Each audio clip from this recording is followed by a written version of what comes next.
Bonjour, mon nom est André Robitaille et je vous souhaite la bienvenue au rendez-vous Audace 2022 de Lyrique.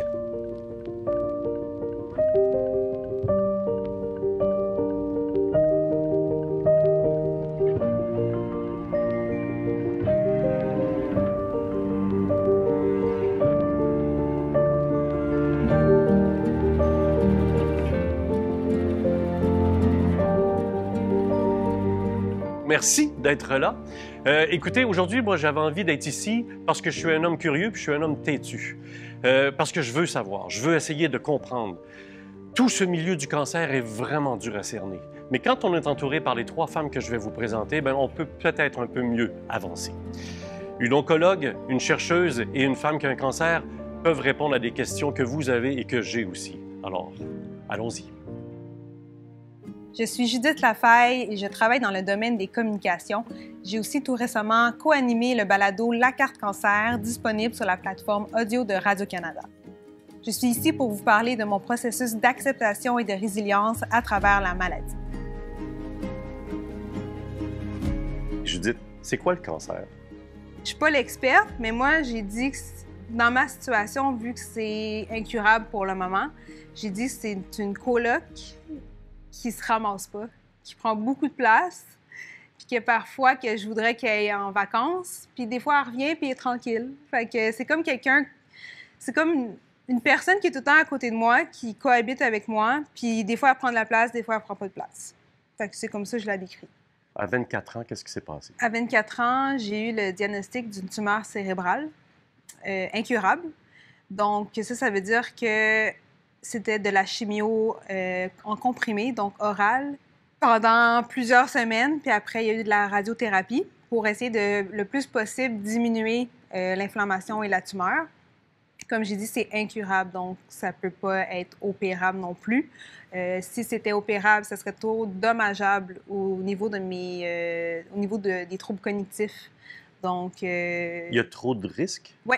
De ce que j'ai compris, c'est que maintenant, les traitements de tumeurs cérébrales, c'est vraiment donner une qualité de vie.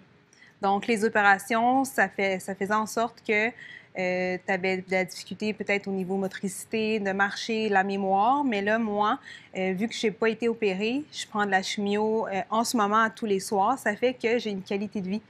Je peux travailler, je peux faire mon épicerie, je peux faire du sport, même si je ne fais pas de sport, même si je peux sortir avec des amis. Donc, c'est ça. Quoi que tu as physiquement? Il y a une bosse à quelque part? Bien, au départ, le diagnostic était vu comme un œuf, mais c'était pas ça du tout. En fait, c'est comme ça. J'ai une tumeur ici, puis c'est en toile d'araignée. Donc, c'est pour ça que la décision a été faite de ne pas l'opérer, parce que ça a été trop difficile à l'enlever. Je comprends. Si ça avait été gros comme un œuf, une masse qui se tient, peut-être qu'il aurait risqué. Exactement. Puis, mon neurochirurgien me dit, je pourrais t'enlever 50 % de la tumeur, mais ça vaut pas le coup. Puis, la technologie est assez bonne pour avoir un traitement. Puis, j'ai été chanceuse parce que la chimio que je prends en ce moment, elle fonctionne super bien sur moi. C'est pas la même situation pour tout le monde. Tu as été chanceuse. Toi, le mot « chance » est encore dans ton vocabulaire. J'ai été chanceuse dans ma malchance. Moi, je le dis tout le temps. J'ai été très, très chanceuse dans ma malchance parce que j'ai super bien réagi aux médicaments. Puis, c'est pas la même réalité pour tout le monde. Vraiment pas, surtout avec les tumeurs cérébrales. Donc, oui, je me considère chanceuse. Ça a l'air de quoi, la scène, quand on te l'apprend? Prime abord, c'est mon optométriste qui me dit « Rends-toi à l'urgence le plus rapidement possible. » Tu avais des problèmes de vision? Oui. Ça faisait longtemps, ça faisait quand même un an que j'avais des problèmes de vision. J'avais des crises d'épilepsie focale. Donc, moi, je ne savais pas c'était quoi à l'époque. Donc, je pensais que c'était des crises d'anxiété, crises de panique. Je me suis rendue à l'urgence plusieurs fois. Les médecins disaient que, bon, ben, c'est une crise de panique, retourne chez toi, ça va être correct. Ton corps, c'est ton corps. Tu le sais, les signaux qu'il te donne. Puis là, moi, j'étais comme convaincue que j'avais quelque chose. Puis je me suis dit, tu sais quoi, j'ai de la misère à voir mon écran, j'ai de la misère à voir mon cellulaire, j'ai de la misère à lire. Je sais qu'il y a quelque chose au niveau de mes yeux. Puis, rendu à l'optométriste, il me dit, est-ce que tu veux payer 20 $ ou un montant là, de plus pour faire une photo de ta rétine? Puis j'ai dit oui. J'ai dit oui sans problème. Puis à ce moment-là, quand il a vu la photo, j'ai vu dans son regard, il s'est pensé. Il a fait, là, tu vas te rendre à l'urgence. c'est sûr que tu as une tumeur, tu as une masse dans ton... Il a dit ces mots-là? Oui, il a dit, c'est sûr que tu as une masse. Il dit, on ne sait pas si c'est bénin ou malin. Là, tu es toute seule dans un bureau Tout avec seul lui. dans mon bureau, moi, je me suis dit, je vais y aller toute seule. J'ai 24 ans. Quelle erreur! C'est une erreur? Ah ben oui, parce que je suis sortie de là, puis je me suis dit, OK, j'ai quelque chose dans mes yeux, puis ça confirmait comment je me sentais. Il m'a dit que j'avais une masse, c'est certain, qui pressait, qui faisait que mon œil était enflé. Si on saute des étapes, il y a un oncologue ou une devant toi qui va éventuellement te confirmer. Oui, il y avait mon père là, il y avait ma mère là, puis quand il l'a dit, je me souviens de rien. Tout ce que je me souviens, ça l'a fait dans mes oreilles. Puis là, j'ai spoté la poubelle, puis j'étais comme, je vais vomir. Mon cerveau est complètement bloqué. Il ne voulait pas comprendre que j'avais une tumeur cérébrale, que j'avais le cancer. Quand tu dis qu'il ne se soigne pas, virgule, pour le moment, oui, parce que moi... C'est quoi ça? Moi, il y a 6 ans, mon oncologue me dit, ne va pas sur Internet. Il dit... l'évolution se fait tellement rapidement au niveau de la recherche qu'il dit il faut garder espoir. T'sais, dans 5 ans, 6 ans, 10 ans, il va y avoir d'autres solutions par rapport à ta tumeur. Fait que moi, j'ai tout le temps gardé ça en tête. Puis, dès le premier jour de mes traitements, moi, je me dis, elle n'est pas curable pour le moment, mais on ne sait jamais. Peut-être que dans 15 ans, je vais parler de ma situation, puis elle va plus être là. Ça fait combien de temps, là? Parce que j'ai dit que c'était à 24 ans. Fait que là, là je suis obligé d'avoir ton âge. Oui, j'ai 29 ans, bientôt 30 ans. As-tu vu une certaine évolution? J'ai vu l'évolution au niveau des médicaments, surtout au niveau des soins, qualité de vie. Des effets secondaires, peut-être? Des effets secondaires. Moi, je prends un antinausée tous les soirs pour prendre la chimio. Puis, c'est une petite pilule que je prends qui... C'est incroyable de savoir que chez nous, le soir, avant de me coucher, je prends une petite pilule antinausée, puis ma pilule de chimio, puis c'est réglé. Là. Et tu peux avancer. Je peux avancer. Ça, c'est la recherche? Oui, ça, c'est la recherche. Puis aussi, j'ai entendu par les branches, là, où je suis soignée au CHUM, puis qui allait avoir dans un processus d'une machine qui allait réussir à détruire les tumeurs cérébrales. Niveau laser. C'est des trucs qu'on entend, le vaccin contre le cancer aussi. On entend ça. Moi, il y a 6 ans, j'y croyais pas, mais je vois l'évolution. Et tu es assez jeune, c'est paradoxal, mais tu es assez jeune pour avoir espoir d'y toucher. Oui. Puis j'y crois. Parce qu'il y a 50 ans, il y a 30 ans, ton espérance de vie, ça aurait été très, très court. Bien, dans ma situation, là... Tu serais plus là. Je serais plus là, puis ça aurait été en question de semaines, là. Puis j'avais lu sur mon cancer, puis c'était chance de survie de 14 mois maximum. Mais moi, c'était tellement inflammé puis gros que... question de semaines et de mois.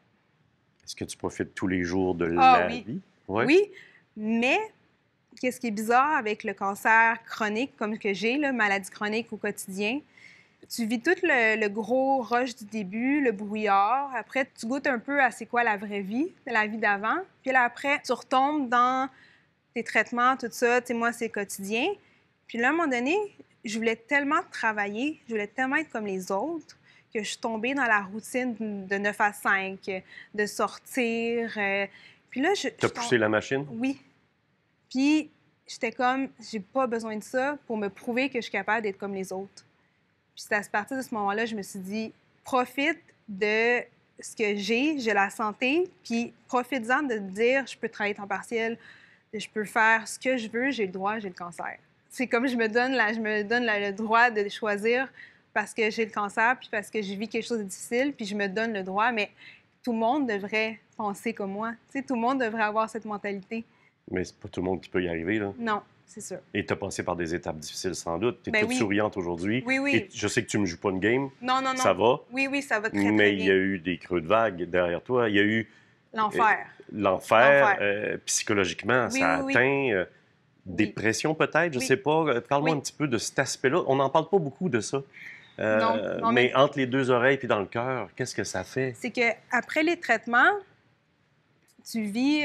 tu as tout le temps une pause pour voir comment ton corps réagit. Puis, tu reviens chez toi. Les gens, ils retombent dans leur vie normale. Les gens recommencent à travailler. Tu sais, moi, mes amis travaillaient, mes sœurs travaillaient, mes parents, au moins, ça, j'étais tellement chanceuse, ils étaient à la retraite, fait que j'étais avec mes parents. Mais tu sais, à 24 ans, Tu veux pas À ça, un moment là. donné, c'est le fun, mais tu sais, après, tu as le goût de sortir, tout ça. Moi, je pensais pas que cancer égalait dépression. Moi, j'étais comme, je peux pas avoir le cancer, puis je peux pas avoir une dépression non plus. Donnez-moi un break, Ouais, quelqu'un. c'est ça. Oui. Puis là, finalement, il y avait un creux après mes traitements, des gros traitements, là. J'ai consulté une psychologue. Puis aussi, il faut pas oublier qu'on est super médicamenté. Donc, ça joue aussi sur tout ce qui est santé mentale. Moi, j'étais beaucoup sur la cortisone, ce que j'appelle le médicament du démon, parce que ça fait beaucoup de paranoïa, ça fait des crises d'anxiété. Il y a plein d'effets secondaires avec ce Que tu médicament-là. n'avais pas vécu avant, ça faisait pas partie de Jamais. toi. Non, c'est ça. Et là, tu as ça en plus. Oui. Fait que là, je rentre dans le bureau de ma psychologue, puis elle me dit, est-ce que tu prends de la cortisone? J'étais comme, oui. Là, je pleurais. Tu sais, j'étais dans tous mes états.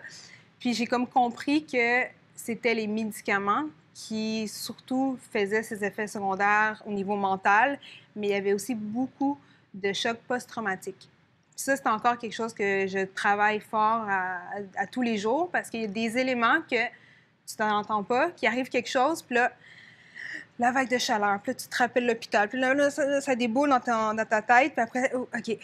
Mais, tu sais, à tous les jours, vivre ça, à un moment donné, il faut que tu apprennes à contrôler ça aussi, ton Est-ce anxiété. que cette vague-là qui remonte, elle est provoquée par quoi? Est-ce que, par exemple, ça peut être une autre femme de 29 ans à côté de toi, top shape, avec sa poussette, puis sa vie, puis tout ça, puis elle est en santé. Puis là, y a-tu une comparaison? Y a-tu une Pas rage? pour moi. Y a-tu un coup de poing dans l'oreiller, éventuellement, qui fait, voyons, qu'est-ce qui... Moi, j'ai de la rage envers les gens qui prennent pour acquis leur santé. J'ai vraiment cette rage-là. Chicane-moi. Non, mais tu sais, dans le sens que notre corps, il travaille très, très fort pour qu'on soit en santé. Donc, moi, c'est les gens qui prennent pour acquis les choses, qui prennent pour acquis la vie. Ça me met vraiment en colère. C'est-tu ton avenir fragile qui peut, Non. des fois, faire remonter une vague? J'étais à l'hôpital. Puis là, il y a une jeune devant moi. Je sais dans quoi qu'elle s'embarque. Tu sais, comme, tu sais, des fois, je le sens, là, qu'ils sont nouveaux, puis je sais dans quoi qu'elle s'embarque. Puis là, moi, comme ça me rappelle l'optométriste, ça me rappelle les semaines à l'urgence, ça me rappelle après, moi, dans ma chambre, à me dire, qu'est-ce que je fais? Tu sais, comme L'isolement. l'isolement. C'est pas la comparaison, mais c'est des petits flashbacks qui te reviennent, puis que tu te dis, OK, c'est vrai, je suis malade. C'est vrai, je suis pas comme les autres. C'est plus ça. Est-ce que ça manque dans le circuit, le parrainage, le marrainage? Quelqu'un qui arrive dans ce monde-là aurait le goût d'être pris par la main par toi? Parce que oui, le monde hospitalier, les scientifiques sont extraordinaires et tout, mais quelqu'un qui le vit, me semble que de passer un petit 4 heures à jaser puis de liquider ces questionnements-là. Oui, parce que c'est ça que j'ai dit à mon oncologue. J'avais dit, je perds mes cheveux. Puis j'étais pas supposée de perdre mes cheveux. J'étais, mais ça l'arrive, tout ça. Mais j'étais comme, c'est pas à l'oncologue de me dire, tu vas perdre tes cheveux, tu vas voir, tu vas être plus fatiguée, tu vas avoir moins de libido, tu vas voir, tu vas te sentir moins belle. Tu sais, toutes ces étapes-là, c'est pas l'oncologue à te le dire. Mais j'aurais voulu avoir une jeune femme qui m'accompagne dans ça. Puis moi, j'ai pensé par la suite de vouloir faire ça, mais je pense que c'est trop un gros trauma pour que je puisse accompagner d'autres femmes dans ça. C'est trop lourd à porter pour moi. Mais oui, il y a un support qui est très nécessaire quand tu sors du bureau du médecin. Il y a plein d'aspects qu'on comprend pas puis qu'on sait pas, puis il faut le vivre, malheureusement. Avec les médicaments que je prenais, ça faisait beaucoup, beaucoup de pilosité. Donc, en plus d'être enflée comme une balloune à cause des médicaments, j'ai commencé à avoir une barbe. Donc, à ce moment-là, tu sais, qui j'écris, OK, je vais aller voir une esthéticienne, mais je veux que l'esthéticienne comprenne ma situation, l'anxiété dans le tapis. Fait que, tu sais, c'est comme plein de ressources que tu as besoin d'avoir, mais que tu n'as pas nécessairement, puis c'est pas ton oncologue qui va te donner, puis c'est pas l'hôpital. Fais-moi encore le dessin du circuit, là. Il y a un manque là, mais ailleurs, ça va bien. Le monde hospitalier que tu traverses et que tu as traversé, parle-moi un tout petit peu. Je touche du bois, j'ai la chance de pas trop le connaître, là. Mon expérience, moi, elle est géniale, vraiment. Là. Je suis soignée au CHUM. C'est incroyable. C'est un service de luxe. J'ai mon infirmière pivot qui, quand il y a quelque chose qui arrive, niveau santé, tout ça, je l'appelle. Elle me donne un retour dans la journée même. La réaction de ton entourage, tu sais, on entend souvent, je sais pas quoi dire à mon ami, à quelqu'un que je connais qui a le cancer, c'est quoi les mots? Des fois, on prend le choix de garder le silence. Je pense que c'est pas le bon chemin. Non. Parle-moi un petit peu de la réaction. Y a-t-il des gens qui... Ça t'a impatienté, tu fais, ben voyons donc. Est-ce qu'il y en a qui t'ont réconforté d'une belle façon? Oui. Premièrement, je suis super bien entourée. Ça, c'est à préciser, là. Ça, c'est aussi un manque. Les gens seuls qui sont pas bien entourés, c'est difficile vraiment pour ces personnes-là. Mais moi, j'étais tellement entourée avec mes parents, mon copain. Ça, c'est un support incroyable d'avoir quelqu'un à tes côtés qui est toujours là. Ça va me rendre émotive. Ton amoureux est là. Depuis 9 ans. Mais pour un amoureux, ça doit être l'enfer. Parce que tu es avec ça, c'est la femme que tu aimes. Il m'a vu dans mes pires moments. Il m'a vu chauve. Il m'a vu avec la barbe. Et il est Il encore m'a là. vu souffrir. Il est encore là à tous les jours. Puis, donc, je suis super bien entourée. Il y a beaucoup de gens que je connais que le copain ou la copine est parti. Mais moi, il est resté. Il est encore là. Es-tu entouré, lui? Oui. Oui. Parce qu'il Puis doit, moi, là, il doit avoir besoin de parler à d'autres personnes que toi. oui. Oui, exactement. Lui, oui, il a été, oui, oui. Puis il était bien entouré avec mes sœurs, avec nos amis en commun, avec mes meilleurs amis. On dirait que je Donc, l'aime, lui. oui, non, oui. Oui, Raphaël, c'est tout un homme. Vraiment, là, j'ai été très chanceuse. Puis on vit en ce moment, c'est ce qu'on a réalisé, on a vécu plus d'années de maladie que d'années sans maladie. Fait que pour nous, c'est comme deux vies complètement différentes. L'entourage, en fait, c'est beaucoup d'impuissance, puis on le ressent, mais aussi on a de l'impuissance, nous, envers nos actions, puis on ne sait plus quoi dire pour les rassurer, mais en même temps, nous, on est dans la peur totale. Mais conseille-moi. Mettons que ça m'arrive demain, là, que j'ai quelqu'un de très proche Je qui suis me dit là ça. pour t'écouter. C'est ça les mots? Oui, je suis là pour t'écouter. Je suis là, ne pas être en mode solution. Donc, de ne pas trouver... C'est pas de mes affaires, les solutions. non. C'est d'être là, d'écouter. Qu'est-ce que je peux faire pour toi? De faire le ménage, de faire des plats préparés, de faire les courses, de prendre de proposer des marches. C'était pas des grosses activités parce que c'est trop demandant. De pouvoir écouter, dire que ça me fait chier de prendre la chimio tous les jours, ça me fait chier d'avoir mal des orteils à la tête parce que les médicaments, c'est dur sur le corps. Puis de juste que la personne, comme tu fais en ce moment, hoche la tête, puis que... Accueil. Oui. Accueil, exactement. On a juste besoin de ça, en fait. Si je continue dans les conseils, je profite de toi. Là. Oui. Qu'est-ce que tu dirais à quelqu'un qui vient d'avoir le diagnostic? Qu'est-ce qu'on devrait savoir? Qu'est-ce qu'on ne dit pas? Mais parce que le cancer, c'est tellement propre à chaque personne. Quand tu as le diagnostic, il n'y a rien à dire. Il faut juste que tu absorbes, tu acceptes la nouvelle. Il faut que tu fasses des deuils. C'est ça. C'est un processus de deuil. Tu acceptes. Après, tu réalises que tu perds tout ce que tu as vécu avant. Que tu le veuilles ou non, tu perds ce que tu as vécu avant. Tu parles de quoi, là?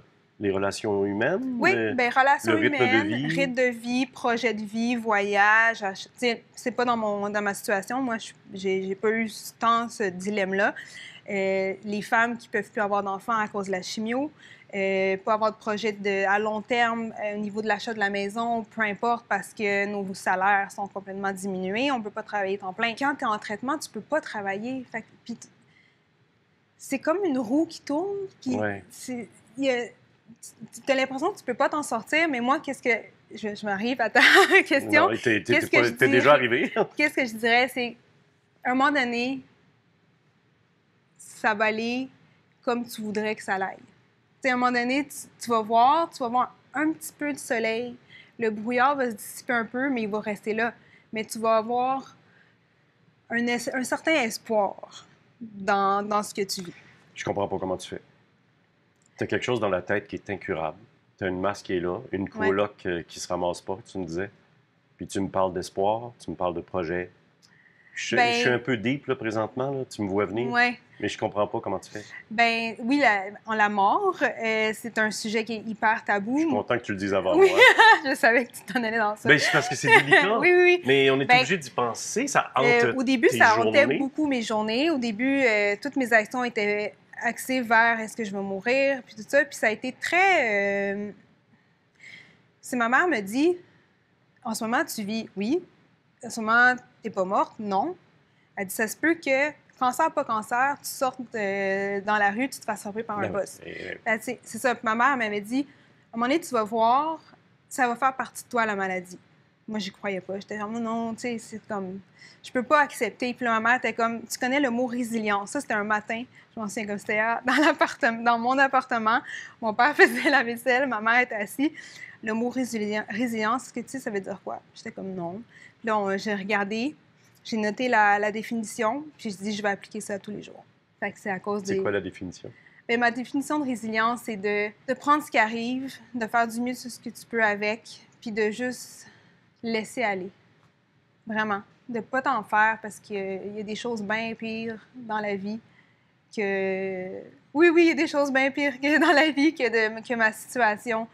Puis la mort, moi, j'ai tout le temps vu ça comme... Si à un moment donné, les médicaments ne fonctionnent pas, bien, la mort, ça va être mon dernier traitement. C'est beau. Oui. C'est gros ce que je dis. C'est la première fois que je le dis.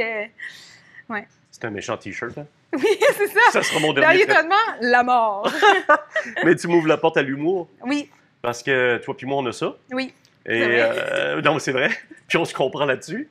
Moi, je te suis sur les réseaux, entre autres sur Instagram, La Bande Cancéreuse. Oui, La Bande Cancéreuse. Et tu as un podcast aussi. Oui, La Carte Cancer sur Radio-Canada. Et tu fais des jokes sur le cancer. Oui.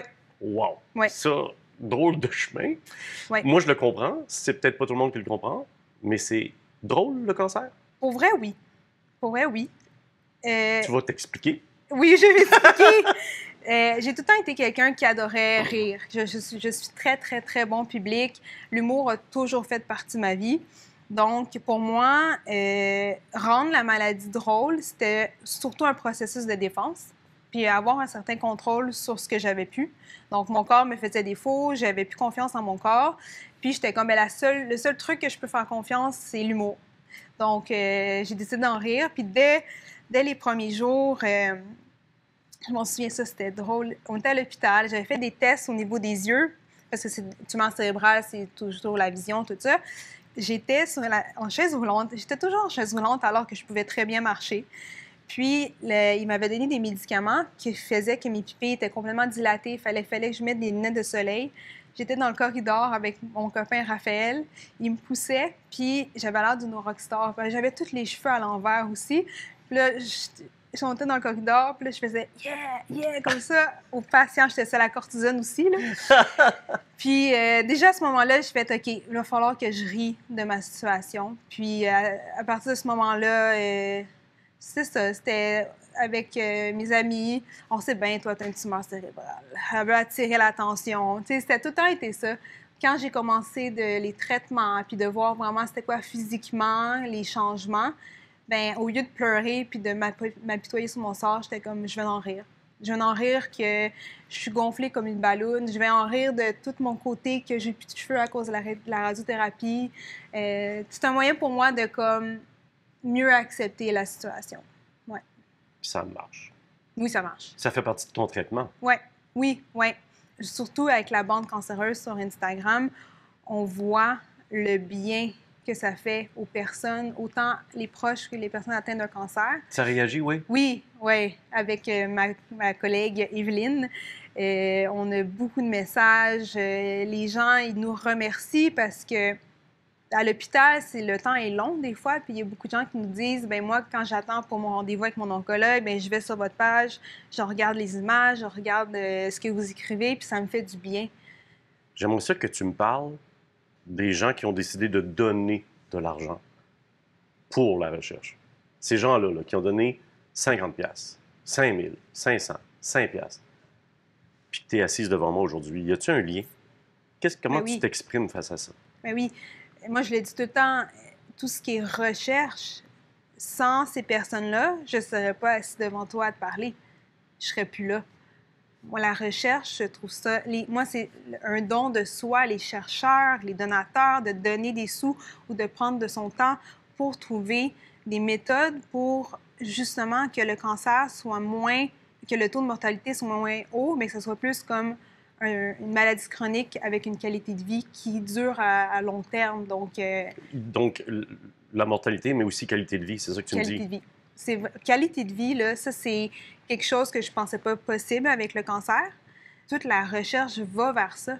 De ce que je vois, là, je suis pas experte, mais tous mes amis qui ont le cancer proche de moi, on a une qualité de vie. Oui, on prend des médicaments tous les jours, mais moi, ça me fait complètement capoter qu'à tous les soirs que j'ouvre mon pilulier, j'ai mon petit comprimé de chimio que je prends, j'avale avec de l'eau, puis je suis good to go, là.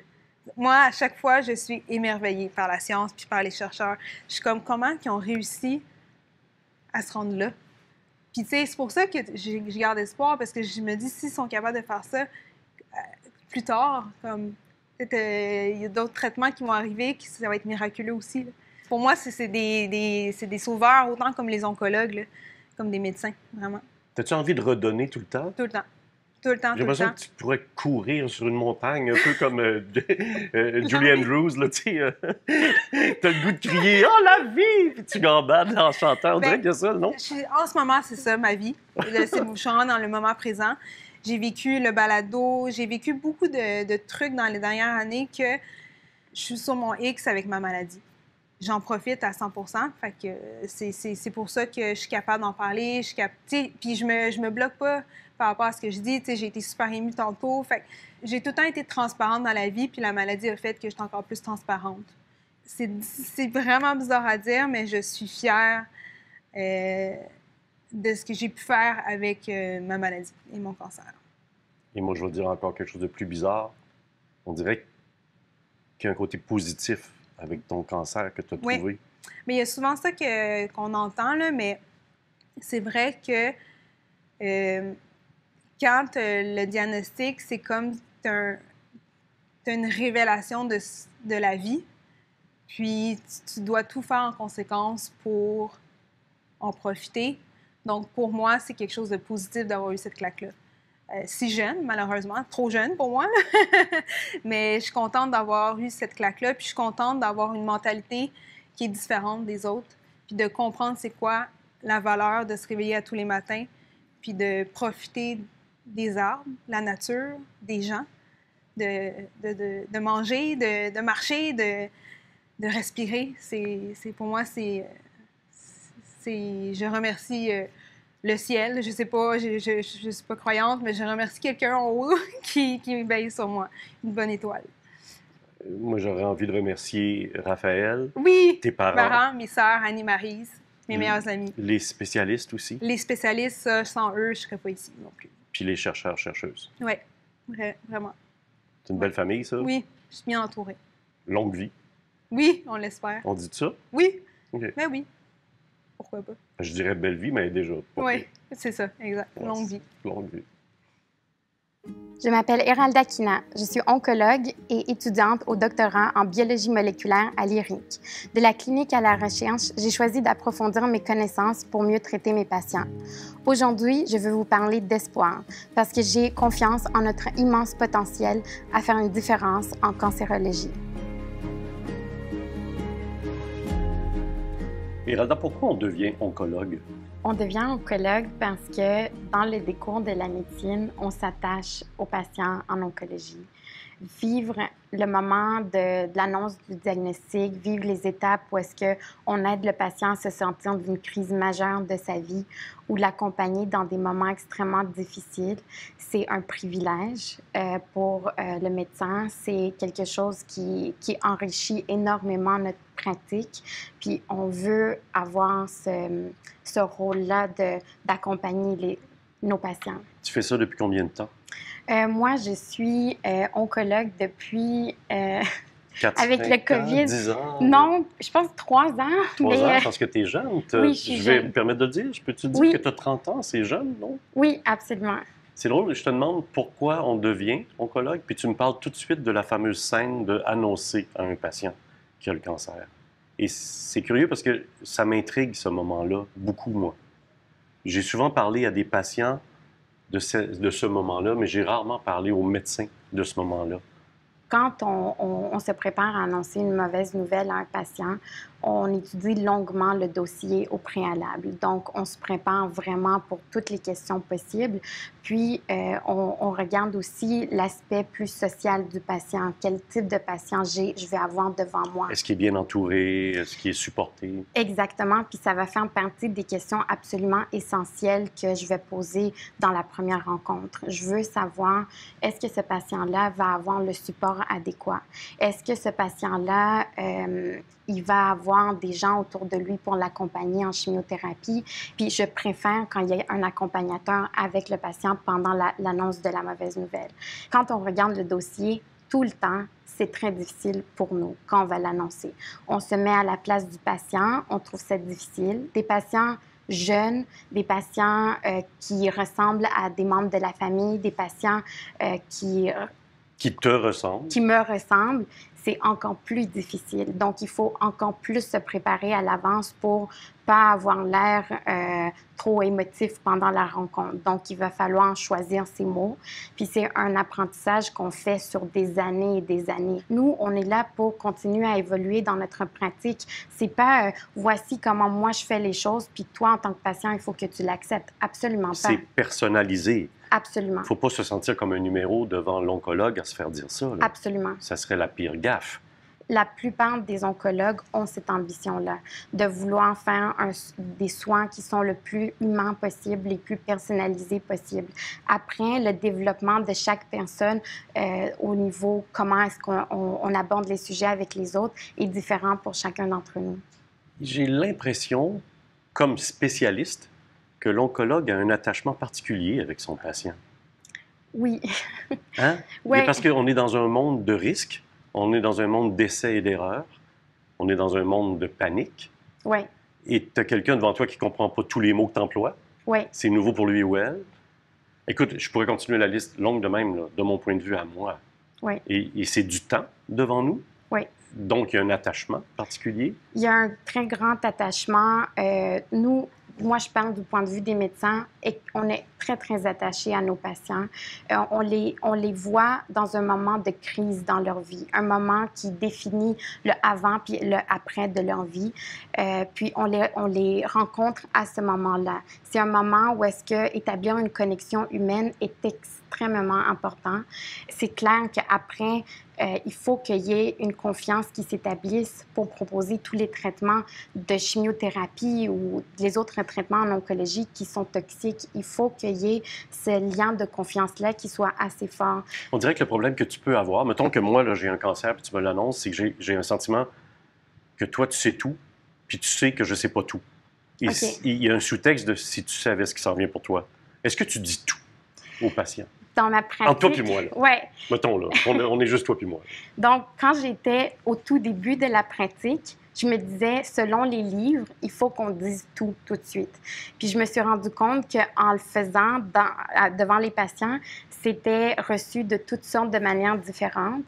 Puis je me suis rendu compte que c'est très, très important d'y aller avec le rythme du patient, de répondre à ce que le patient nous demande au moment.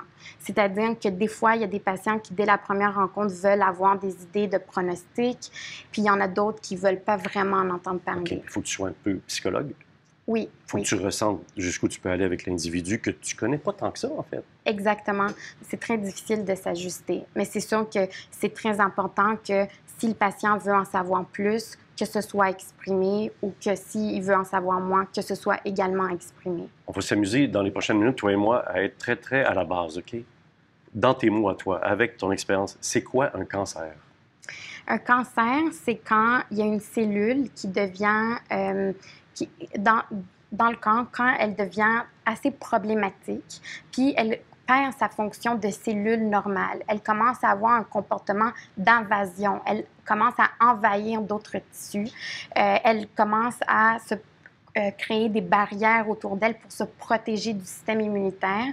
Puis quand elle commence à se promener dans le corps puis à se mettre à différents endroits. Donc, un cancer, essentiellement, c'est une dérégulation de la cellule qui, au lieu de faire son travail habituel, commence à avoir toutes sortes de fonctions qui ne sont pas du tout habituelles pour elle. C'est quoi le pire cancer? Tous les cancers sont terribles pour les gens qui sont atteints de ce cancer-là. Il n'y a pas de pire cancer.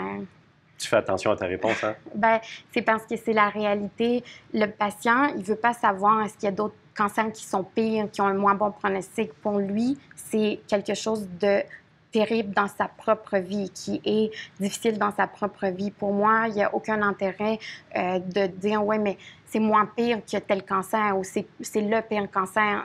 La personne que j'ai devant moi, en ce moment, est en état de crise, puis c'est à ça que je réponds. Comment on soigne le cancer? J'ai l'impression qu'on tire large. Qu'on fait « OK, tu as un cancer en toi, fait que c'est mitraillette. C'est, allez, on va le guérir comme ça, puis on espère. » Est-ce que je suis dans le champ? Moi, c'est comme ça que je le vois. OK. Je suis loin de tout ça. Tous les cancers ont été étudiés de manière individuelle. On a essayé toutes sortes de traitements, puis ce qui demeure, c'est les traitements qui fonctionnent. Donc, on a des centaines de sortes de cancers avec des centaines de sortes de traitements différents. Puis, on a fait, depuis des années, toutes sortes d'études pour savoir qu'est-ce qui fonctionne le mieux. L'idée avec un cancer, c'est d'essayer de réduire sa capacité à se multiplier puis à aller dans le corps. L'écraser, en fait. De l'écraser, exactement. On tire large, mais des fois, on ne tire pas nécessairement large, on tire juste précis. Quand on peut. Quand on a les outils pour tirer précis, on tire précis. Quand on n'a pas les outils pour tirer précis, on tire fort. Puis des fois, on tire large. Ça dépend de chaque cancer. C'est ça qui t'a attiré de retourner aux études, vers la recherche, alors que tu es oncologue, on l'a dit? Moi, j'ai toujours adoré les sciences fondamentales. C'est ma passion. Après, en tant que médecin, nous, même si on fait le meilleur travail possible, imaginable, mettons que je faisais le meilleur travail possible, puis que j'améliorais l'humanisme dans les soins, l'accessibilité aux soins, l'individu que j'ai devant moi, ce qui va faire la différence s'il est capable de guérir ou il n'est pas capable de guérir, ça dépend de ce qui se fait en recherche. C'est la recherche qui est le moteur puissant de l'avancement en médecine. Tu le vois, ça? Tu le sens? Absolument, absolument. Nous, on est toujours en attente de qu'est-ce qui va sortir. Moi, tous les jours, en clinique, je vois des patients qui ont des pronostics, des cancers généralisés pour lesquels je n'ai pas les outils en ce moment. Mais tu vois les outils apparaître avec la recherche? Puis, on attend les outils, on voit des outils apparaître, puis on voit les différences concrètes sur le terrain de ces outils-là qui font la différence entre le patient qui, il y a quelques années, serait décédé en 3 mois, puis là, ça fait 2 ans que je le suis, puis ça va très bien. OK, tu me confirmes ça, là? Absolument. Donc, c'est positif. C'est très positif. Mais j'ai envie d'être positif face à la recherche. Des fois, je trouve ça lent. Des fois, je suis impatient. Oui, je comprends. Puis moi, quand je suis passée de la clinique à la recherche, c'était le même sentiment qui m'a motivée de je veux aller moi aussi sur le terrain puis essayer de prêter main forte ou essayer de voir qu'est-ce que je peux rajouter à la recherche avec cette idée-là que j'ai des patients en ce moment qui attendent puis que je veux que ça aille le plus vite possible. Quand je suis arrivée à l'IRIC, ce que j'ai remarqué, c'est une communauté extrêmement dynamique, déterminée. Dévouée. Extrêmement dévouée, puis hyper compétente, qui ont le même objectif. Ils veulent aller le plus vite possible. Ils veulent que ça se transpose de la levure à la souris, à l'humain, le plus rapidement possible. Donc, tout le monde va aussi vite qu'ils peuvent. C'est certain que les différents délais techniques en lien avec les subventions, en lien avec juste le développement de la recherche. On ne peut pas tester quelque chose chez la souris puis chez l'humain directement. Il y a des étapes. Donc, il y a des délais qui sont normaux. As-tu des fois le fantasme de prendre un patient puis de l'amener devant de la recherche ou de prendre d'autres médecins puis de dire « Venez voir ce qui se passe ici, ce que toi tu vis, tu voudrais l'ouvrir à plein de gens, patients et médecins aussi. » As-tu ce fantasme-là? Oui, j'aimerais amener des patients puis voir qu'est-ce qu'on fait. Qu'est-ce qu'ils apprendraient? J'aimerais qu'ils voient qu'est-ce qu'on fait exactement des tumeurs qu'on obtient des patients, qu'ils voient les différentes étapes, puis qu'ils voient à quel point les gens travaillent très fort, que les gens sont hyper dévoués à aller le plus rapidement possible. Personnellement, quand j'ai vu la manière dont la recherche est organisée, ce qui m'a le plus frappé, c'est j'ai désormais encore plus espoir qu'au Québec, on est capable de faire les différences. On a de la recherche de qualité. Soyons plus précis. L'espoir est où? C'est dans quoi, là? Oui, dans le fond, l'immunothérapie, moi, là, j'ai un Regarde biais. bien comment t'allumes, là. Oui. Ouais. OK, on en parle. Go! J'ai un biais parce que c'est là-dessus que je travaille. Mais l'immunothérapie, en gros, c'est permettre à notre système immunitaire d'aller détruire le cancer. Donc, c'est pas rajouter de la chimiothérapie ou rajouter des nouveaux médicaments.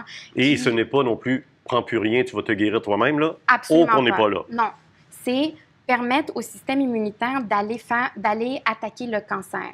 Puis, l'immunothérapie, ce qu'on comprend, c'est que le cancer, en théorie, là, le système immunitaire pourrait aller complètement le détruire. Il pourrait complètement détruire le cancer, puis on serait tous guéris. En théorie. En Tu es en théorie. train de me dire que j'ai les outils, j'ai les armes. Absolument, exactement. Mais pourquoi ils n'attaquent pas? Exactement. C'est ça la grosse question. C'est quoi qui se passe dans la communication entre le cancer puis le système immunitaire qui fait dire au système immunitaire, non, stop. Tu n'as pas la réponse à ça ou vous ne l'avez pas? C'est ça qu'on La cherche? réponse, on l'a par bout. On a certaines réponses, c'est-à-dire qu'il y a certains aspects de cette communication-là qui est déficiente qu'on connaît. Donc, il y a eu des médicaments qui ont été créés pour répondre à ces pièces de puzzle-là.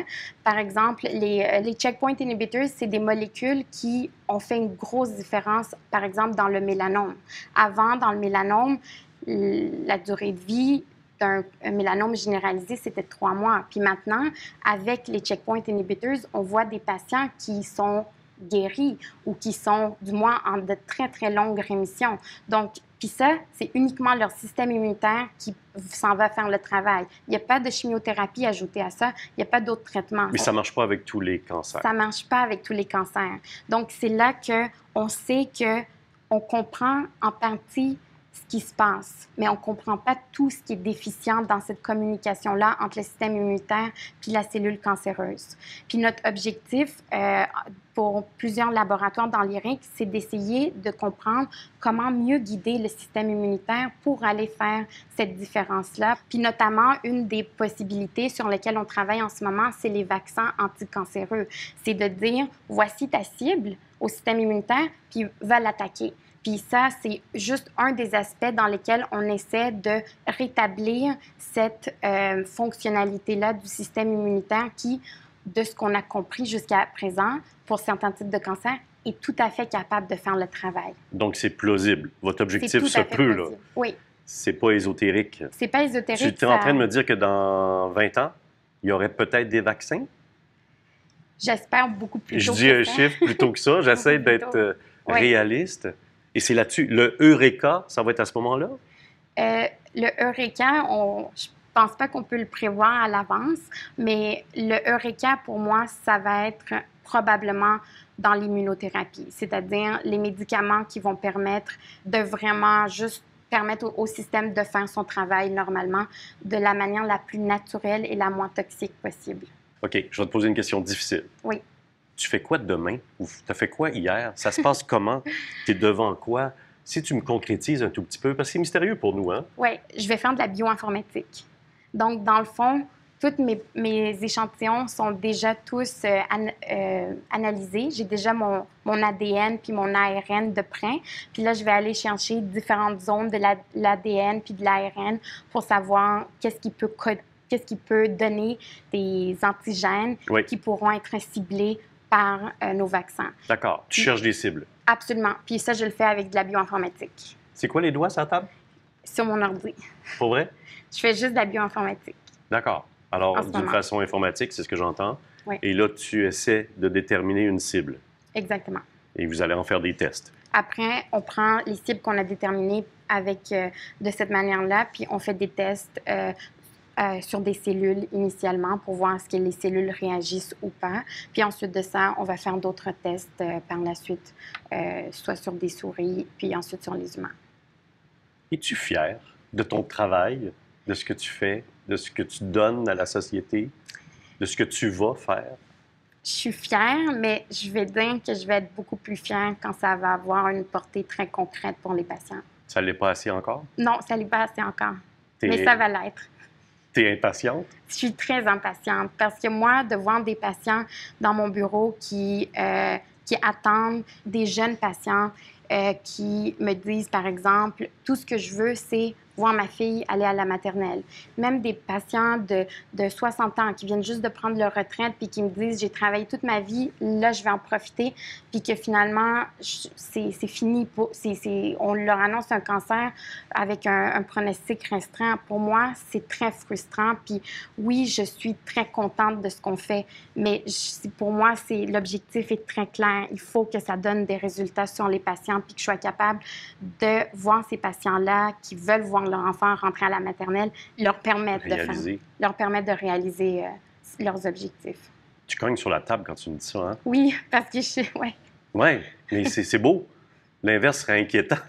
Mais l'impatience d'une spécialiste comme toi me fait du bien, pour vrai. Oui. C'est essentiel.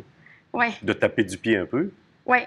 Ça représente la réalité de la majorité des chercheurs puis de la majorité des médecins. On est impatient, on veut faire la différence pour nos patients. Donc, il y a de l'énergie derrière tout ça. Il n'y a pas un danger, humainement, là, je parle juste à la femme maintenant. Il n'y a pas un danger de trop s'attacher, de trop embarquer là-dedans, d'avoir trop de déceptions? Je pense que le fait de s'attacher à nos patients, de prendre soin de nos patients, c'est une force immense. Mais si tu étais ma sœur, je serais inquiet. Ah oui? Tu comprends? C'est-à-dire, il y a un risque. Si le patient meurt, il faut que tu rentres chez toi. Oui, c'est déjà arrivé de voir des patients décédés. C'est sûr que c'est très difficile. Tu fais quoi avec ça, toi? C'est clair qu'il faut prendre un certain temps pour se remettre de tout ça parce que pour nous, c'est pas juste un patient, un numéro. C'est un individu que je suis, par exemple, que j'ai vu à plusieurs rendez-vous pour prévoir sa chimiothérapie.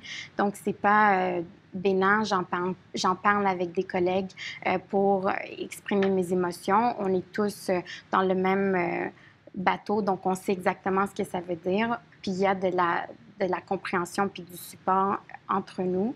Mais c'est sûr que moi, personnellement, ce que j'en fais, c'est que je le garde comme souvenir que, OK, il faut qu'on continue. Motivation. C'est de la motivation. Puis des fois, la motivation a un visage puis un nom. Absolument. Est-ce que ce que tu vis aujourd'hui ressemble à ce que tu imaginais il y a 15 ans? Non. Quand tu disais, je vais devenir chercheur, je vais devenir médecin, je vais sauver des vies, je vais aider la science, je vais m'impliquer socialement dans ce sens-là. Il y a 15 ans, tu étais une jeune étudiante qui se faisait demander à Noël qu'est-ce que tu vas faire dans la vie. Là? Oui. Et aujourd'hui, tu amorces tout ça avec de l'expérience. Est-ce que ça ressemble? Ça ressemble au point de vue que je pense que je fais qu'est-ce qui fait du sens pour moi. Mais c'est sûr que la recherche, c'est tellement différent de ce qu'on voit dans les films. Hein?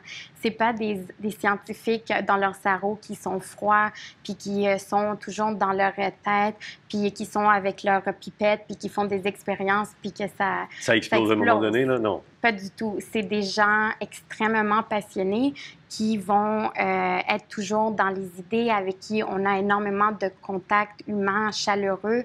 L'aspect de faire de la bioinformatique, moi, je pensais pas qu'après la médecine puis la biologie, je serais rendue à faire de l'informatique maintenant. Donc, c'est sûr que j'ai dû apprendre pas mal de choses.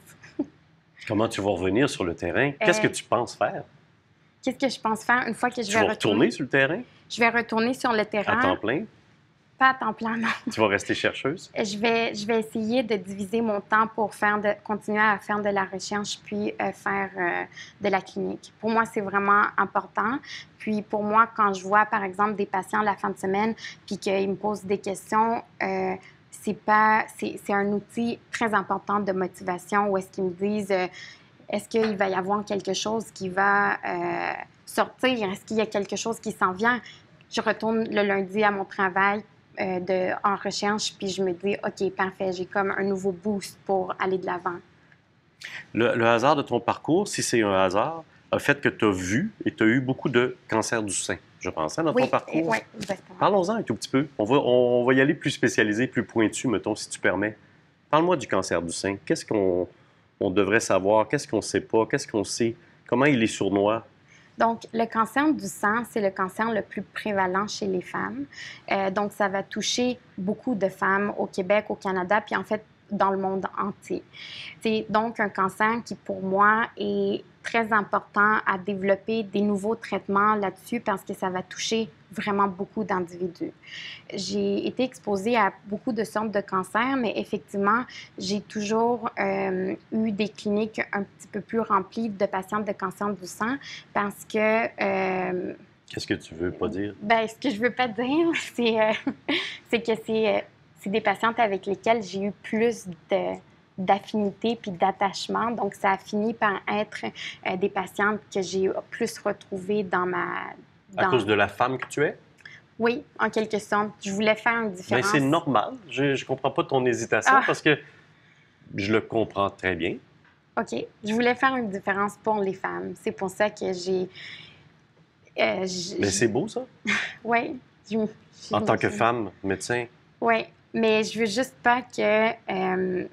parce que j'ai beaucoup de patients qui ont d'autres types de cancers avec lesquels je suis de tout cœur avec eux, puis que je veux faire aussi je veux faire mon possible pour eux aussi. Donc, je veux pas que ce soit perçu comme je privilégie une certaine clientèle, pas du tout. Là. Et je le comprends très bien. Tu l'exprimes très, très bien.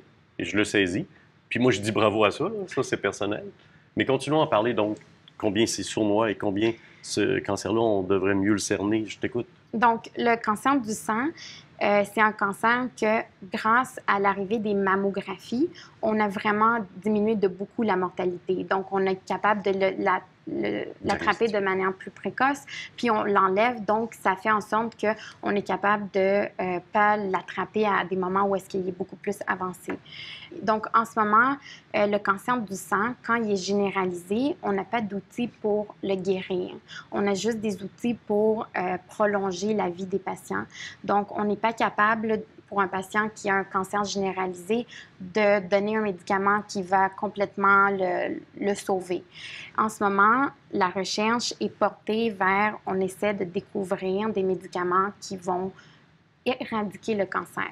Puis le cancer du sang, c'est un cancer particulier où est-ce qu'il y a plusieurs catégories de cancer du sang, donc c'est très hétérogène. Donc pour chacune de ces catégories, on fait des travaux différents. C'est ça qui est compliqué avec le cancer. Oui. Le cancer, autant il y a d'individus, autant il y a de cancers. Est-ce que j'exagère? Le cancer, ça a un comportement tellement imprévisible. C'est très différent d'un individu à l'autre. Avec les avancées en recherche, on est capable de beaucoup mieux catégoriser les cancers basés sur des anomalies dans l'ADN de ce cancer-là. Donc, s'il y a une présence de certaines mutations, on sait, lui, il va probablement se comporter comme ça. Mais avec ce qu'on a en ce moment, on est capable de faire des catégories, mais il manque des étapes pour vraiment comprendre comment il va évoluer. Il y a une question que j'hésite depuis tantôt à te poser parce qu'elle est un peu anodine, c'est un peu enfantin. Quand j'interviewe des enfants qui malheureusement ont le cancer, souvent je leur demande, je joue avec eux, imaginons que le cancer est là. Tu lui dis quoi, tu lui fais quoi? Les enfants répondent souvent qu'ils vont taper dessus, qu'ils vont se battre avec. Ils vont l'éliminer à leur façon. C'est un jeu d'enfant. Si je mets le cancer là, toi, tu fais quoi? Si j'avais le cancer devant moi, ce que j'essaierais de faire, première chose, c'est je veux juste comprendre. C'est quoi qui s'est passé de si croche que ça pour que tu aies viré comme ça, que tu aies décidé d'aller attaquer tout le camp. Je veux comprendre. Parce que quand on essaie tellement de contrôler le cancer, de combattre le cancer, mais la réalité, c'est que la meilleure manière qu'on va réussir à combattre le cancer, ça va commencer par la compréhension complète de comment est-ce qu'il se rend à se développer, à se répandre, à être aussi incontrôlable que ça. Je veux le comprendre. Alors, si on l'imagine comme une grosse bébite, là, Hollywood, là, on le met sur la table, tu vas le disséquer. Exactement. Découper en petits morceaux. Je vais le découper en petits morceaux, puis s'il parle, je vais lui parler aussi. Ah oui? Tu vas lui offrir un petit café? Oui. Et ainsi, il faut que je te parle? Je vais dire, peux-tu m'expliquer c'est quoi qui cloche? Ouais. Tu vas faire ça longtemps, toute ta vie? J'espère. Puis tu vas crier Eureka un jour? J'espère. Quand? Le plus rapidement possible. Merci beaucoup. Merci. Je m'appelle Geneviève Deblois, je suis professeure adjointe à la faculté de pharmacie de l'Université de Montréal et chercheuse principale à l'IRIC. J'ai d'ailleurs débuté mon laboratoire au tout début de la pandémie. À travers mon parcours en recherche fondamentale, j'ai toujours souhaité avoir un impact sur la qualité de vie des patients. C'est vraiment ma motivation première. Aujourd'hui, j'aimerais vous parler des innovations qui peuvent découler des efforts de la recherche fondamentale en cancer. Tu es chercheuse depuis combien de temps? Ça fait en fait 2 ans que j'ai ouvert mon laboratoire, mais je fais de la recherche depuis plus de 20 ans. Ça fait 20 ans que je suis dans le milieu. Est-ce qu'il y a beaucoup de femmes chercheuses? Il n'y en a pas beaucoup, mais de plus en plus. C'est vrai que ça a été un domaine majoritairement composé d'hommes jusqu'à récemment. Il y a eu de grandes chercheuses aussi, là, mais c'était en minorité. On voit de plus en plus de femmes se diriger vers ce domaine-là, même atteindre les postes de chercheuses, de professeurs. On en voit de plus en plus, puis c'est une bonne chose. Et toi, tu as ta propre recherche? Il va falloir que tu me clarifies un peu qu'est-ce que tu fais concrètement. Oui. Tu as un lab, Oui. Et puis tu as du monde autour de toi et tu as un objectif. Oui, c'est ça. Donc, j'ai développé depuis 2 ans mon projet de recherche, tout un programme de recherche. Ce qu'on fait dans mon laboratoire, c'est vraiment axé sur les découvertes qui sont reliées aux résistances aux thérapies. Donc, on essaie de comprendre pourquoi certaines thérapies fonctionnent mieux que d'autres, comment on peut les améliorer. Au niveau du laboratoire, oui, on a un groupe. Dans mon laboratoire, en ce moment, j'ai 5 étudiants. Niveau doctorat, maîtrise et des stagiaires qui sont encore au niveau du bac. OK. C'est comme ça qu'un laboratoire fonctionne, en fait. C'est les étudiants qui sont recrutés, qui font les recherches selon notre programme de recherche. Et toi, tu es le chef d'orchestre, un peu? Un peu. De ça? Oui, un peu. Je participe tu aussi. Guides, oui, forcément, Ouais. mais tu guides aussi ces gens-là vers l'objectif qui est Oui, donné. absolument. Donc, chacun a un projet bien à lui ou à elle qu'ils doivent faire progresser. Puis, je les accompagne là-dedans. Donc, on se rencontre très souvent, on ajuste les hypothèses, on revoit les hypothèses parce que souvent, c'est à réajuster. On voit où C'est à tâtons aussi, essai-erreur, c'est des théories. Oui, un peu. Ouais. En fait, c'est qu'on émet des hypothèses sur notre programme de recherche, là. On a une hypothèse, on va élaborer les expériences pour prouver l'hypothèse, mais souvent, on n'arrive pas à prouver l'hypothèse, donc on change la direction. Souvent, on trouve d'autres données qui sont encore plus intéressantes, puis on se redirige vers ça. Donc, c'est un peu comme ça que ça fonctionne. Puis au final, on arrive à découvrir quelque chose qui n'est pas nécessairement notre idée initiale, mais qui fait progresser le domaine. Essaye de me clarifier, c'est quoi l'objectif de ta recherche? Oui. Quelle est l'hypothèse ultime, en fait?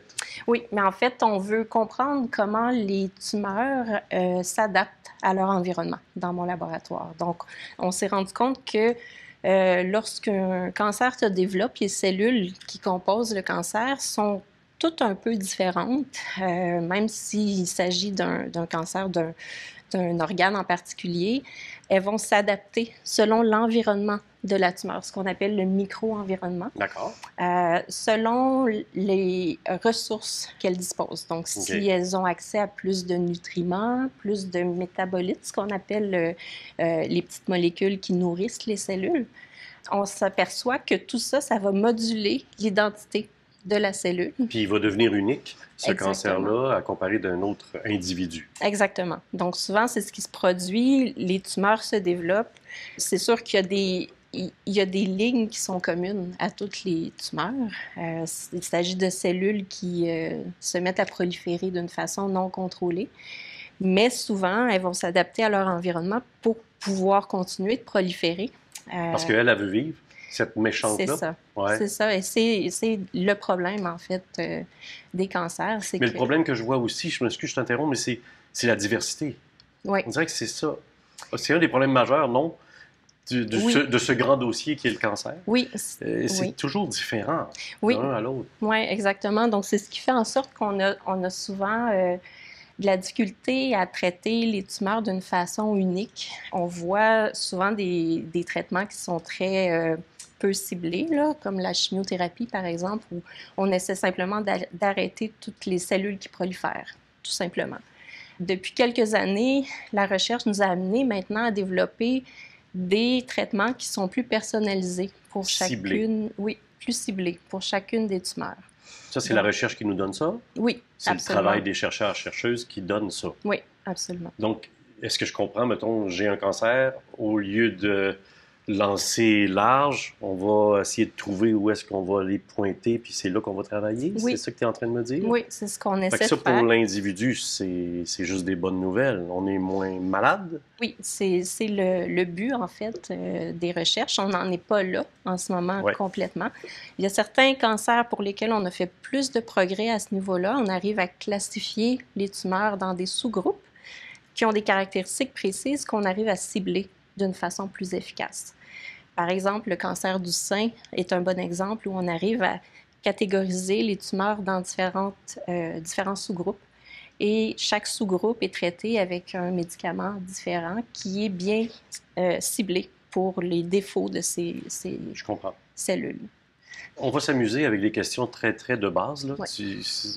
Peut-être que tu me vois venir, mais parle-moi de stade. Mm-hmm. C'est quoi un stade 1, stade 4? Je sais que stade 4, c'est pas une bonne nouvelle. Ouais. Mais décris-moi qu'est-ce qui devient stade 2, stade 3. Est-ce que c'est pertinent que j'entende ça? Oui. Pour mieux saisir un peu la grosse bébite. Là. Oui, mais en effet, stade 1, c'est vraiment là, le stade initial où les cellules commencent à se transformer. Donc, ce qui va arriver souvent, c'est qu'une cellule va acquérir un défaut génétique, par exemple, qui va faire en sorte qu'elle va commencer à proliférer de façon non contrôlée. Donc, à ce moment-là, il y a de la réplication de cellules. Tu vois, danger. Ça peut... Bien, en fait, stade 1, c'est pas nécessairement danger. Ça peut encore être contrôlé. Lorsqu'on passe au stade 2 et 3, à ce moment-là, il y a de plus en plus de prolifération. On va commencer par la suite à voir des métastases, l'invasion. Donc, les cellules, non seulement elles se mettent à proliférer, mais elles acquièrent la capacité de invaser, en fait, sortir de leur et s'éloigner, niche. s'écarter. Donc, elles vont se retrouver dans le système sanguin, elles peuvent se retrouver ailleurs dans le corps. Donc là, c'est ce qu'on appelle les stades 3-4, où il y a plus de métastases. C'est possible aussi que des cellules s'évadent et qu'elles restent cachées pendant plusieurs années, puis qu'elles vont revenir par la suite. C'est ce qu'on appelle des tumeurs dormantes ou des cancers dormants. Pour toi, c'était difficile de répondre à cette question-là parce que c'est assez large, ma question, mais une maudite rechute. Parce qu'elle sera toujours maudite. Ouais. Pourquoi? Bien, en fait, c'est l'un des focus principaux de mon programme de recherche. On essaie en fait de comprendre qu'est-ce qui fait en sorte que les cellules vont survivre à la thérapie. Que ce soit une thérapie ciblée ou une thérapie style chimiothérapie. C'est possible que les cellules se transforment ou alors qu'on sélectionne un sous-groupe de cellules qui sont résistants, qui sont plus affectés par la thérapie.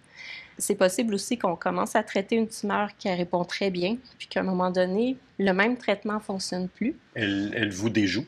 Exact, c'est ça. Le but, c'est de comprendre comment elle nous déjoue. Qu'est-ce qui se passe dans cette cellule-là? Comment elle a changé pour résister au traitement. Donc, elle change l'utilisation de ses gènes, en fait, ou son profil métabolique. Elle va utiliser les nutriments d'une autre façon pour essayer de déjouer la thérapie qu'on lui donne. C'est quoi les défauts de ton travail? Ma réponse à moi, c'est lent. Ouais. On dirait que ça, pour moi, c'est un défaut. Ouais. Je me mets à la place de quelqu'un qui a un cancer, c'est un gros défaut. Ouais. On aurait hâte que ça se règle. Ouais. C'est quoi Et il y a l'argent aussi, peut-être. Bref, je te laisse répondre, mais c'est quoi les défauts de ta job? Oui, bien, c'est sûr que la progression avec laquelle on peut avancer est parfois limitée. C'est sûr qu'on aimerait avoir des résultats demain matin, là, puis que ce qu'on fait en laboratoire soit tout de suite vu chez les patients. Moi, c'est mon but, puis c'est sûr que ça nous motive tous de voir un effet du travail qu'on fait. Par contre, ce qu'on fait dans le laboratoire en recherche fondamentale, souvent, on sait que ça va avoir un effet seulement dans quelques années, 5, 10 ans, peut-être même 15 ans. Là. Et dans une vie d'une société, c'est pas long. Mais ça. dans une vie tout court, c'est un petit peu long. C'est énorme. Ouais. Mais ce travail-là est essentiel quand même. C'est ce qui est important de retenir, c'est que sans ce travail-là, les progrès qu'on fait dans 5 ans ou dans 10 ans, on les verrait pas. Mais pourquoi c'est long? Mettons, je suis impatient, là, puis que je rapetisse un peu mon esprit, là, puis je tape du pied un peu devant toi, là. Ouais.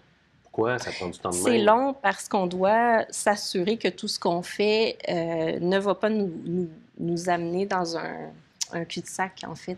C'est que souvent, on va faire des progrès, on avance bien, puis on se rend compte que, au final, on arrive dans des études précliniques ou cliniques, puis ça ne fonctionne pas.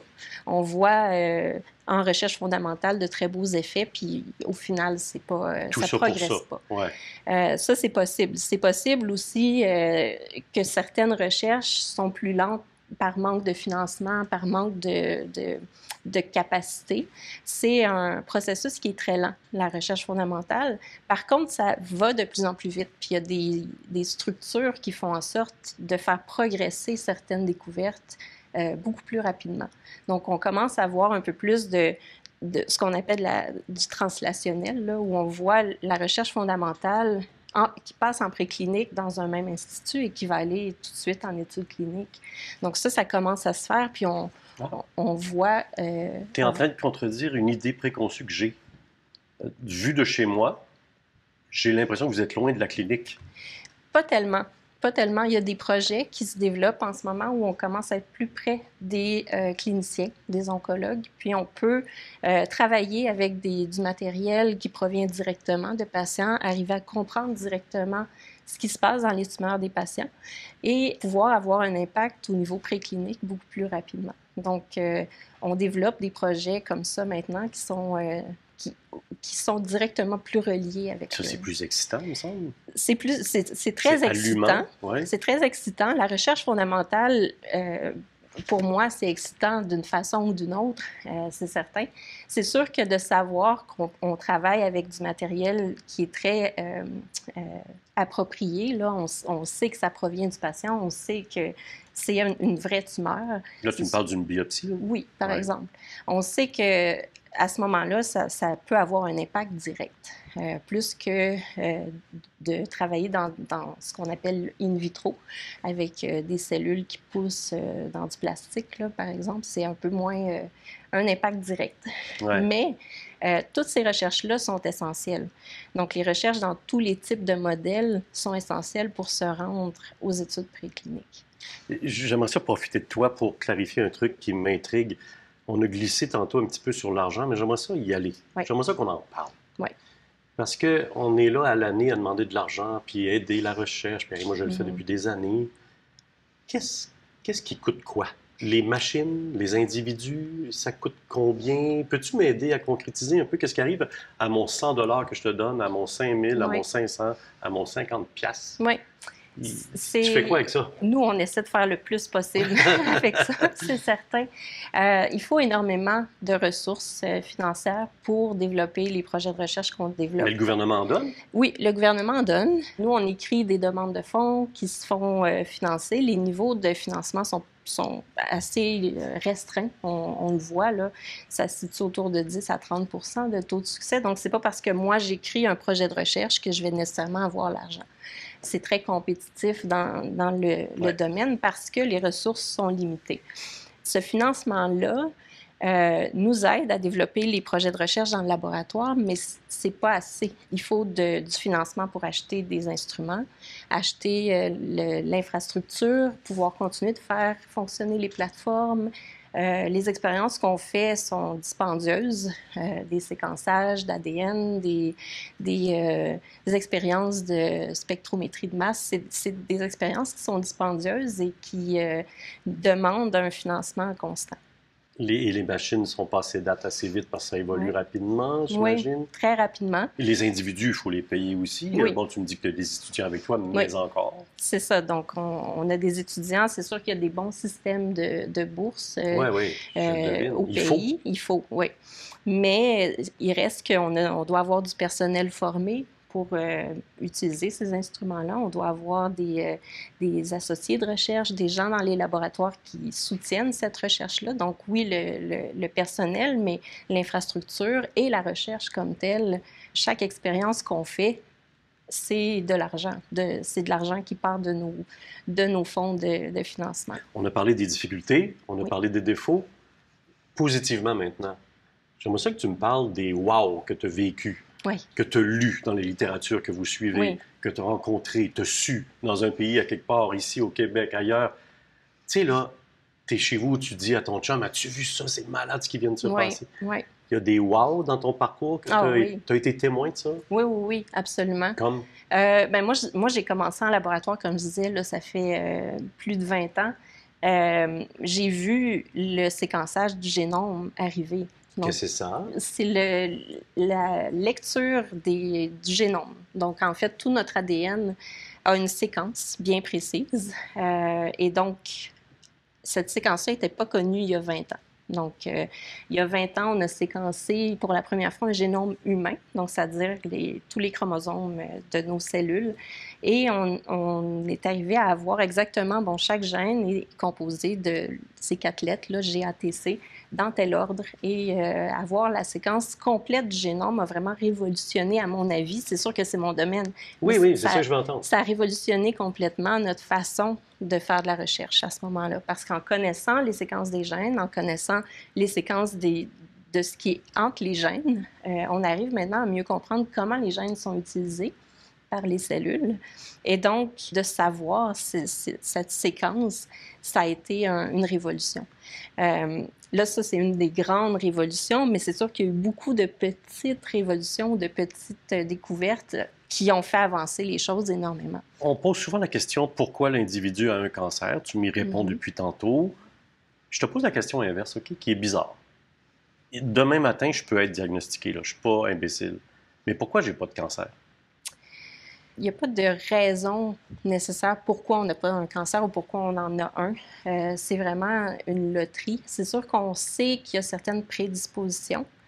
Il y a des prédispositions à développer des cancers, certains types de cancers par des mutations génétiques qui peuvent être familiales ou non. Il y a l'exposition à certains facteurs aussi, des facteurs de risque qui vont augmenter les chances de développer un cancer, mais ça reste quand même une loterie. C'est sûr qu'on sait qu'il y a certaines personnes qui peuvent être exposées à des facteurs de risque pendant très longtemps, ils ne vont jamais en développer. D'autres personnes vont en développer sans nécessairement être exposées. Donc, ça reste encore un mystère. Et ce mystère-là, c'est ça qui fait qu'on a besoin des chercheurs, non? Oui. C'est sûr que d'arriver à comprendre pourquoi une personne, plutôt qu'une autre, va développer une tumeur, c'est sûr que ça fait partie des buts de recherche, mais aussi pourquoi une personne qui a une tumeur va bien répondre à un médicament ou non. Ça reste aussi un aspect de la recherche qui est important de développer. Les facteurs de risque, on peut en prédire, mais ça reste encore un mystère pourquoi quelqu'un va développer ou non une maladie. La chercheuse que tu as, quels sont les fantasmes? Est-ce que tu aurais envie d'avoir tous les patients dans ton labo à un moment donné pour leur montrer? Est-ce que tu aurais envie d'avoir plein d'oncologues autour de toi pour dire? Ouais. À quoi tu penses des fois dans tes petits secrets? Oui, mais je dirais un peu les deux. C'est sûr que le lien avec la clinique, les cliniciens et les oncologues, c'est vraiment important parce que pour nous, non seulement ça peut nous donner accès à du matériel de recherche, mais aussi au type de traitement, au type de réaction au traitement. D'avoir des patients, pour moi, c'est extrêmement enrichissant.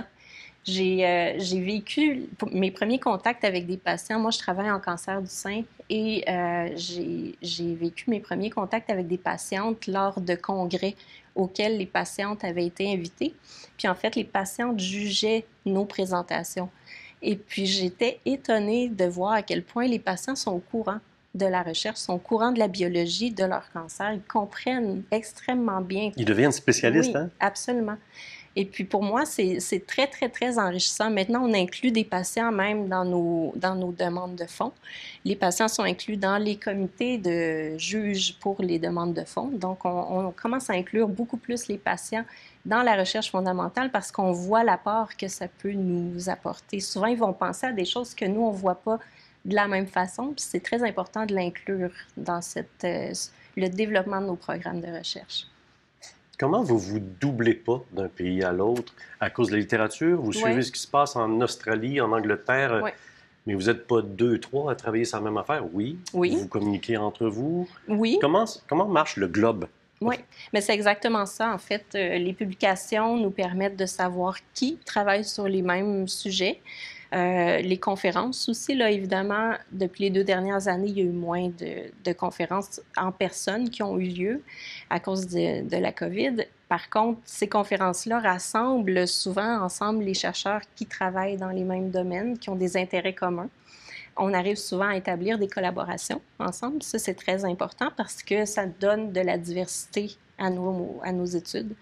Mais oui, c'est exactement ça. Donc, à travers les publications, on finit par savoir quel groupe à travers le monde est intéressé par les mêmes sujets. Les scientifiques, combien ils sont importants en société? Moi je les ai plus vus à cause de la COVID.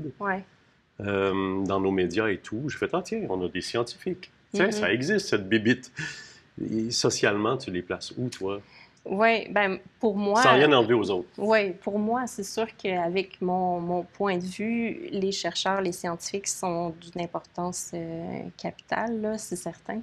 Je vois l'impact que ça peut avoir. On l'a vu avec la COVID aussi, à quel point la recherche est importante pour faire avancer les choses et se sortir de situations médicales qui sont graves. C'est sûr que de l'extérieur, c'est peut-être un peu moins évident parce que ce qu'on fait, comme on le dit, en fait, ce qu'on fait, c'est pas nécessairement visible tout de suite. C'est mystérieux un peu. Un peu mystérieux, mais surtout, il n'y a pas d'effet direct. Il n'y a pas un impact direct. Donc, c'est sûr que quand on me demande des résultats de ce que j'ai fait, ben je peux vous les dire, mes résultats, mais il n'y a pas un effet directement. J'ai pas le vaccin là. Non. Donc, c'est sûr que ça devient un peu plus mystérieux, puis on voit peut-être un peu moins l'importance de la recherche. Par contre, quand on comprend vraiment ce que ça peut faire, on voit à quel point c'est primordial. Merci beaucoup. Merci. Je vous avais promis un peu d'espoir, j'avais promis un peu de résilience aussi, un peu d'inspiration, mais on en a eu beaucoup. Merci à nos 3 invités. Je ne sais pas si vous êtes comme moi, mais on le sait, c'est indéniable, le cancer fait partie de notre quotidien. Heureusement qu'on a des chercheurs, des chercheuses qui travaillent d'une façon acharnée ici, chez nous, pour essayer de trouver des solutions. Ça nous donne du courage, peut-être, si vous avez à le traverser. Ça nous donne de l'espoir aussi. Je veux remercier les 3 invités qu'on a eus aujourd'hui. Elles ont été généreuses, puis j'ai été assez audacieux dans mes questions de temps en temps, puis elles ont bien répondu à tout ça. Je veux remercier aussi les gens qui soutiennent la cause. Je veux saluer les gens aussi qui traversent ces durs moments-là. J'espère qu'on vous a donné un peu d'espoir en sachant que les chercheurs et les chercheuses travaillent d'une façon acharnée pour trouver des solutions. Il me semble qu'on peut s'accrocher à cet espoir-là aussi. On a besoin de votre aide si vous avez envie de donner quelque chose pour soutenir, mais c'est maintenant. Faites-le et on vous en remercie. Je remercie aussi les commanditaires qui nous rendent possible ces rendez-vous-là, particulièrement Couche-Tard qui nous aide à propulser les rendez-vous. Je vous souhaite à très bientôt et je vous souhaite beaucoup d'espoir, de résilience. Je vous souhaite de la santé.